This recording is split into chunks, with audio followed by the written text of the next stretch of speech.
Isang nakakaaliw na kwento ang nabuo sa tandem ni Kim Chiu at Paolo Avellino. Kung totoo nga na mangyayari sa totoong buhay ang kanilang love team, mukhang magiging puno ng kasiyahan at mga maliit na argumento katulad ng isang issue nila tungkol sa computer games.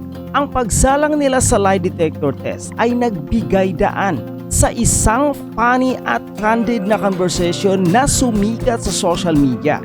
Sa video makikita ang banter nilang magkasama. Si Kim na nag-alala kung magiging sobrang haba ng oras ni Paolo sa paglalaro ng computer games.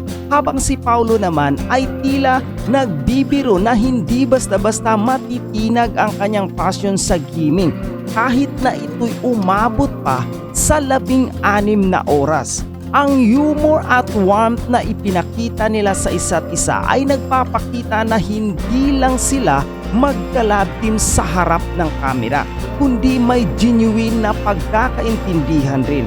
Ang mga netizen na nakakita ng kanilang chemistry ay natutuwa at nasiyahan sa kanilang mga natural na reaksyon.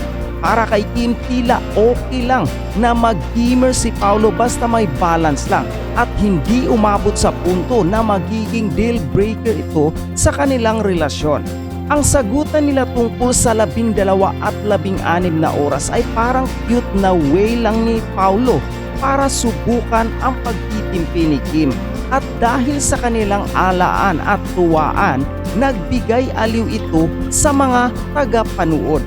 Sabi nga ng ilang netizen, mas mabuti ng araw na magpabad si Paolo sa computer games kaysa ibang babae. Isa pang kwento ang nagsasabi na gamer rin ang boyfriend ng isa pero sa huli napagod na rin sa paglalaro. Kung ganito lang kalakas ang bond nila sa tamang oras, mukhang matibay ang kanilang relasyon sa kabila ng mga deal breaker. We will start this week with our new Kilig Kimpaw update.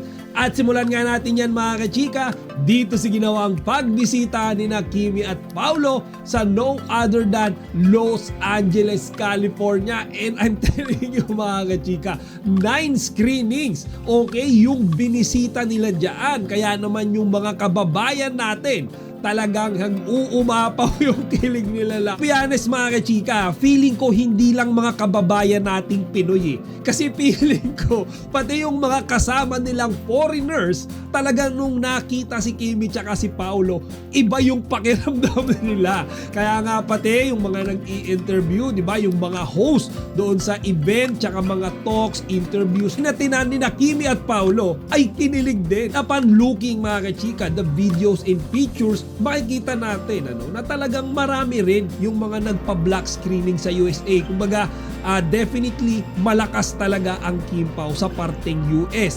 Okay? And kagaya nung sinabi ko kanina mga kachika, hindi lang mga kababayan nating Pinoy yung nahuhumaling, yung bumibilib, yung kinikilig sa kanilang dalawa.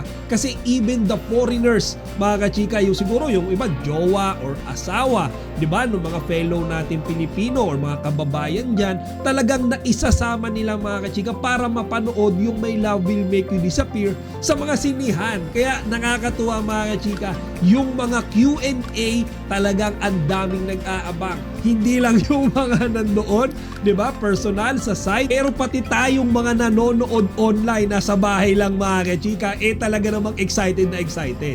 Actually mga chika, meron akong napanood na interview, okay, na until now ay nagtitrending pa rin. Actually, this happened last Saturday lang. So this past weekend mga kachika, and my sincerest apologies kasi hindi ko siya na-vlog kaagad. Okay, kasi nagkaroon kami ng biglaang bakasyon or staycation mga kachika sa Bataan. So mga chika, tatalakayin natin ngayon yan. At eto nga yung ginawang pag-amin ni Paolo Avellino sa tunay na nararamdaman niya kay Kim Chiu. Okay? Panigurado, alam nyo na to. But we'll dig into this topic deeper ngayon mga kachika. Sa isang interview mga kachika, natanong si Paolo ng isang interesting question. Okay? Actually, it's Kim Chiu pa nga yung nag-repeat nung tanong sa kanya. Okay? Yung tanong sa kanya, simple lang. Paolo, ano ang pipiliin mo? Pause, rewind, or fast forward? Okay? So mga kachika, alam nyo ba sabi ni Paolo? It's always rewind. And bakit? Kasi mga kachika, gusto niyang balikan yung mga PBB days ni Kimi. O mga kachika, ang daming nagulat dyan. Okay, and here's the interesting part. Ever since pala, pinapanood niya na si Kimi sa TV. Okay, that was way back 2006. Actually, sabi nga ni Paulo, high school pa lang daw siya, napapanood niya na si Kimi sa TV. Kaya gusto ni Paulo, mga chika, mag-rewind kasi gusto niya daw balikan yung time na si Kimi ay lumabas, okay, sa bahay ni Kuya, and then from there, lilipat na kaagad siya from GMA to ABS-CBN to see Kimi, to work with Kimi, to meet Kimi. So mga kachika, 2006 pa lang talagang mayroon ng interest or nararamdaman si Paulo to our Chinita Princess. If you had a magic remote that would rewind, fast forward, or pause moments in your life, which would you use the most and why? Fast forward. Give them the question. Well, Pause, fast forward, or rewind. I think that we would always want to choose to rewind so we can change parts of our experiences or our past where we make mistakes. Pero siguro rewind na lang, tapos rewind ko pagka labas ni Kim ng PBB. Tapos, hindi pa nakagad ako galing GMA pala. Grabe naman yun. Diba? That's a shocking revelation. And I'm telling you mga kachika, honest si Paulo nung sinabi niya yan sa lahat. Diba? That was in front of everyone watching to them personally. Diba? Doon sa venue nung interview na yan. And the entire online community, million yan yung nanonood sa kanila. Sinabi yan ni Paulo, ipinagtapat niya yan. And I'm guaranteeing you mga kachika, each and every Kim Pao fan in the world nagpe-fiesta nung narinig yan. Isipin nyo kung gaano inamin ni Paulo yung nararamdaman niya na before never niyang ginawa yan sa kahit na sino, mga chika, na naka-love team niya. Actually mga chika, meron din akong isinare before okay, na video kung saan mapapanood nyo yung parang mga nakaraan, okay, ni Kimi tsaka ni Paulo way back since nung sila ay hindi pa nagkakilala. Kung hindi nyo pa napapanood yan, meron akong video, okay, eto yung pangalan ng video na yan. I-search nyo yan sa YouTube mga kachika. Diyan nyo makikita kung si Kim Chiu ba talaga tsaka si Paulo Abilino ay nakatadhana na para sa isa't isa. Okay, pinost ko yan, I think it's almost 7 months ago.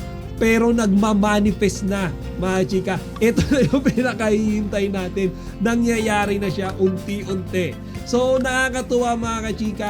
Actually yung reaction ni Kimi that time, kilig na kilig siya. And yung kilig niya talagang natural na kilig. Alam niyo, yan yung parang feeling na hindi niya pinractice, walang script. Talagang naramdaman niya yan at that exact point in time nung sinabi ni Paulo Abilino yung totoong nararamdaman niya for Kimi. Diba, ang tagal na, 2006, ganun siya ka-patient. Diba, until nung Limlang Days, which I think 2023 ay na-pair na siya to our Chinita Princess. And ngayon, diba, My Love Will Make You Disappear, first ever movie, and mukhang marami pa silang mga projects na paparating.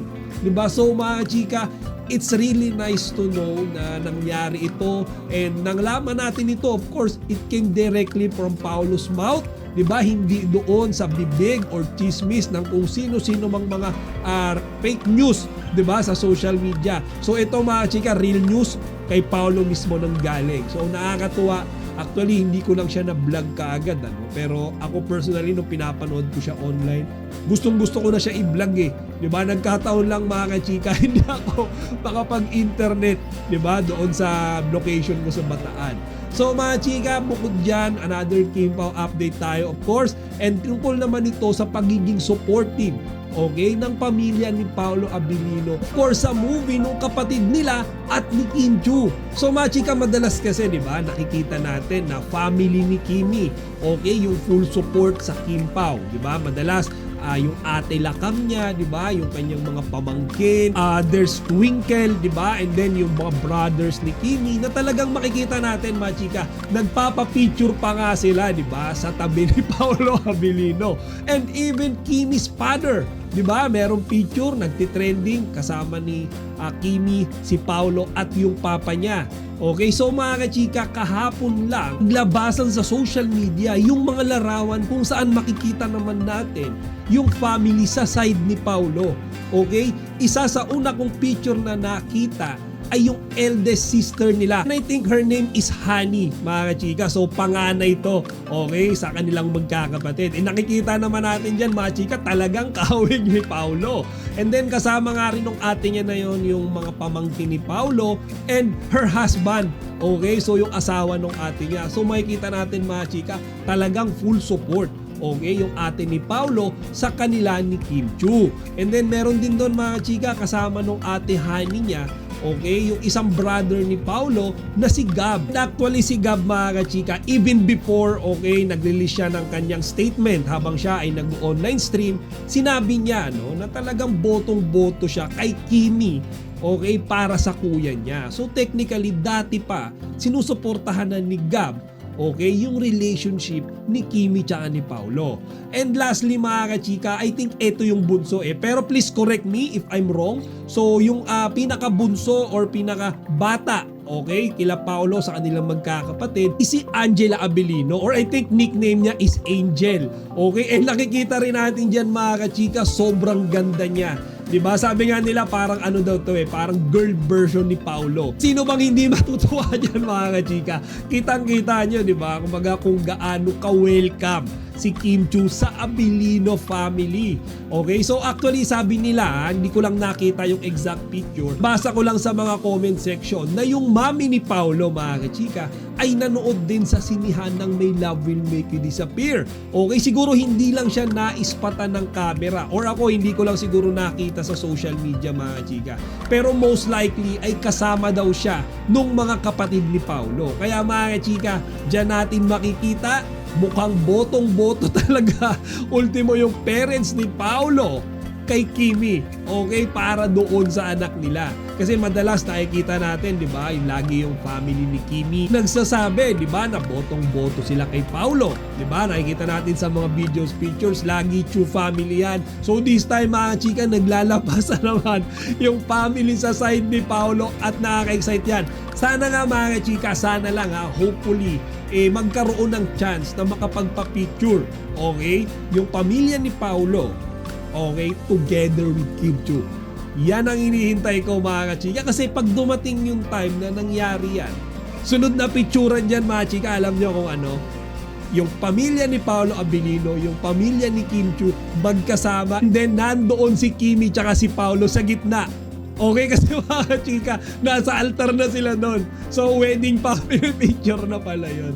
So mga chika, joke lang yan, pero of course, sana mangyari yan sa future. Okay?